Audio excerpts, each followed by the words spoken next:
ये जो है अभी आज तो इनको पहला ट्रीटमेंट मैंने किया है और आप इनको 10 दिन में आप देखेंगे कि ये जो है खुद से तो अपना उठ के चलने लगेंगे पूरा, क्योंकि जो एक्सपीरियंस बोलता है उतना बड़ा अभी इनफैक्ट इनका है नहीं।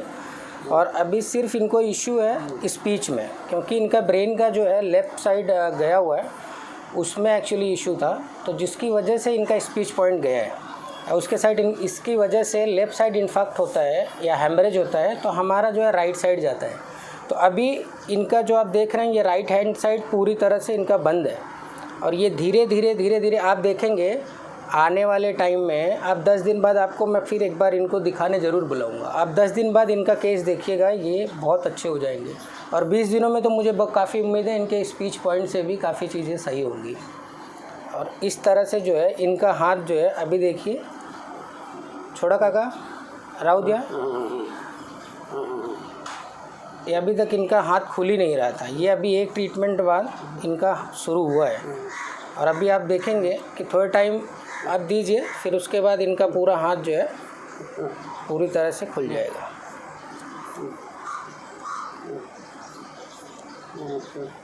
तो ये जो इनके हाथ का जो है इनको डेली भी घर पे भी मसाज करते हैं? हाँ, घर पे एक्चुअली इनको एक फिजियो का एक बॉल आता है, वो बॉल लगा के इनको घर में अगर कोई भी फैमिली है तो उनको थोड़ा ऐसा करके थोड़ा सा एक्सरसाइज भी कराए और थोड़ा सा इनमें फिजियो का भी थोड़ा पार्ट यूज कर सकते हैं इस तरह से। तो इससे क्या होगा, मसल्स जो मैं ट्रीटमेंट करता हूँ एक्चुअली वो पूरा नर्वस सिस्टम पे काम करता है, पूरा नस पे हमारा नर्व पूरा जो सिस्टम है टोटली अलग है और ये क्या है फिजियो का पार्ट होता है। तो आप इससे क्या कर सकते हैं कि जो ये मसल्स हमारी हार्ड होती है, तो फिजियो का मतलब ये कि मसल्स को थोड़ा सा रिलैक्स करना। इस तरह से आप इनको सुबह उठ के इनका थोड़ा हाथ इस तरह से आप कर सकते हैं और इस तरह से आप इनको रिलैक्स कर सकते हैं।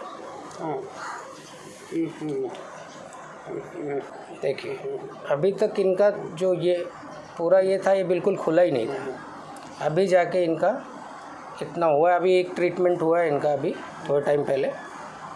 मैं डॉक्टर मुकेश पांडे। एक्चुअली इसमें जो है मैंने 13 थेरेपी को मिक्स किया है। इसमें न्यूरोथेरेपी है, हाइड्रोथेरेपी है, कॉर्टेक्स है और फिजियो के भी पार्ट्स हैं। तो इसमें हम क्या करते हैं, जो हमारी जैसे पैरालिटिक केस है या स्पाइन के केसेस होते हैं, मोस्टली जो पैरालिटिक केसेस होते हैं चाहे इन्फाक्ट हो चाहे हैमरेज हो, तो इसमें हम क्या करते हैं कि अपना जिस तरह से उन लोगों का जो हमारे ब्रेन में इन्फाक्ट होता है तो उसमें हम लोग हेपरिन फार्मूला देते हैं। हेपरिन फार्मूला से क्या होता है कि धीरे धीरे वो क्लॉटिंग जो है वो पेशेंट का क्लॉट धीरे धीरे कम होने लगता है और पैरालिसिस पेशेंट में इम्प्रूवमेंट होने लगता है। इसी तरह हमारा स्पाइन के भी केसेस होते हैं। स्पाइन में चाहे वो आपका स्लिप डिस्क हो, चाहे सर्वाइकल स्पॉन्डाइलिसिस हो या आपका चाहे ये अपना लंबर सैक्रल में कोई भी इशू हो, उसी में हम लोग इस तरह का काम करते हैं। तो सबसे मेन जो प्रोसेस होता है वो हमारे डाइजेस्टिव सिस्टम को सबसे पहले हम सही करते हैं, जिसे जीआई ट्रैक्ट बोलते हैं। जब हमारा जीआई ट्रैक्ट अच्छा रहता है तो 80% केमिकल जो है हमारी बॉडी का ऑटोमेटिक जो है कि सही हो जाता है। जैसे अगर हम कैल्शियम की गोली खा रहे हैं या हम जैसे दूध पी रहे हैं कैल्शियम के लिए, लेकिन हमारा जो है डाइजेस्टिव सिस्टम ठीक नहीं है, तो क्या होता है जो हमारा कैल्शियम है, जब कैल्शियम हमारा फिर क्या होता है अगर हमारा वो फैट के रूप में हमारे मोशन से निकल जाएगा और जो कैल्शियम के टुकड़े होते हैं वो हमारे स्पाइन में जाके रुक जाते हैं, जिसे हम कैल्सीफाइड स्टोन, जैसे अगर वो किडनी में जाते हैं तो उसे कैल्सीफाइड स्टोन बोलते हैं। और वही क्या होता है छोटे छोटे टुकड़ों में हमारे स्पाइन में भी जाके रुकता है। तो इसमें क्या होता है, सबसे पहले तो हमें अपने पूरे डाइजेस्टिव सिस्टम को सही करना चाहिए और इसी हिसाब से मैं अपने ट्रीटमेंट को करता हूँ। सर आपकी प्रैक्टिस कहाँ पे होती है, कितने साल आपने प्रैक्टिस किए और कितने पेशेंट को आपने ठीक किया? सर मैंने अपनी प्रैक्टिस स्टार्ट की है 2014 से। 2014 में मेरी खुद की क्लिनिक थी, सुशीला मेमोरियल सेंटर, ये हमारा था नेरल में। वहाँ पे मैंने 2 साल प्रैक्टिस की। उसके बाद जो है मैं क्रिटी केयर उल्लासनगर में फॉरवर्ड लाइन में मैं 3.5 साल तक करीब प्रैक्टिस किया हूँ। और उसके बाद फिर अभी कोविड आने के बाद जो है मेरा होम विजिट काफ़ी बढ़ गया है, क्योंकि कोविड में पूरा प्रैक्टिस एक्चुअली हॉस्पिटल में फिजियो का और न्यूरो का हो नहीं पाता था। इसके लिए जो है अभी यहाँ पे आप उल्लासनगर में देखिए तो आपको उल्लासनगर शहर में हर सेक्शन में आपको मेरे पेशेंट मिलेंगे। आप यहाँ पे पेशेंटों का वैसे मैं नाम बहुत ज़्यादा नहीं लेना चाहता हूँ, सर अगर आपसे कांटेक्ट करना चाहा, आप कहाँ बैठते हो, कहाँ मिलोगे तो या आप कांटेक्ट करके मिलोगे लोगों को?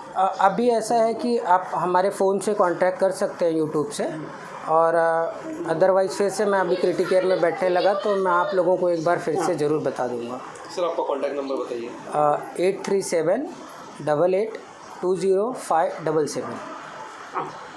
सर जो पेशेंट है सर पैरालिसिस के, तो ये आप कितने दिनों में इसको ठीक कर सकते सर जो मोस्टली अभी तक का जो मेरा 8 साल का एक्सपीरियंस रहा है, इसमें जो है कि मैं एक 20 दिन का टाइम लेता हूँ पैरालिसिस केस में भी, और जितने भी चाहे स्पॉन्डाइलिसिस के केसेस हों, चाहे वो स्टेनोसिस के केसेस हों, मैं एक 20 दिन का टाइम पीरियड लेता हूँ। 20 दिन में मैं 2 दिन के 3 दिन के अंदर पेशेंट को इम्प्रूवमेंट दे देता हूँ, लेकिन एक 20 दिन का टाइम पीरियड इसके लिए होता है क्योंकि पेशेंट को मैं पूरा अच्छा एक बार रिकवर कर देता हूँ। उसके बाद महीने में अगर पेशेंट को कभी इश्यू होता है तो एक बार या 2 बार कभी भी एक बार बुला सकता है। तो ये 20 दिन का कोर्स कैसे रहेगा? आप डेली विजिट करोगे? ये डेली पे प्रोसेस पे होता है, क्योंकि जैसे मैं अगर पैरालिसिस केसेस पे काम कर रहा हूँ, अगर मैं उस क्लॉट को मैं ख़त्म करने के लिए देख रहा हूँ तो उसमें मुझे पर डे उसको चाहे जैसे एलोपैथ में होता है हेपरिन इंजेक्शन देते हैं, उसी तरह हमारे ट्रीटमेंट में हेपरिन फार्मूला है और इसमें 125 DCC है जिसमें विटामिन D भी है और B12 के भी फार्मूले होते हैं। तो उस हिसाब से हमें ये 20 दिन का रेगुलर देना पड़ता है। तो ये 20 दिन रेगुलर कितना टाइम लगता है पेशेंट? एक पेशेंट के पीछे अप्रॉक्सीमेटली मिनिमम 40 to 45 मिनट वो देना ही पड़ता है क्योंकि फार्मूले बहुत होते हैं। और सर इसका चार्जेस कैसा है 20 दिनों का? चार्जेस ऐसा है कि मैं जो मेरा पर पेशेंट चार्जेस है, यहाँ पे सारे पेशेंट जानते हैं, करीब सैकड़ों पेशेंट मेरे यहाँ पे उल्लासनगर में है। मेरा पर सेशन का 1000 रुपीज़ होता है। चाहे मैं हॉस्पिटल में भी बैठता था तब भी यही था, अभी मैं विजिट भी करता हूँ, होम विजिट भी, फिर भी वही है। कोणार्क, अपना शहर अपनी बातें।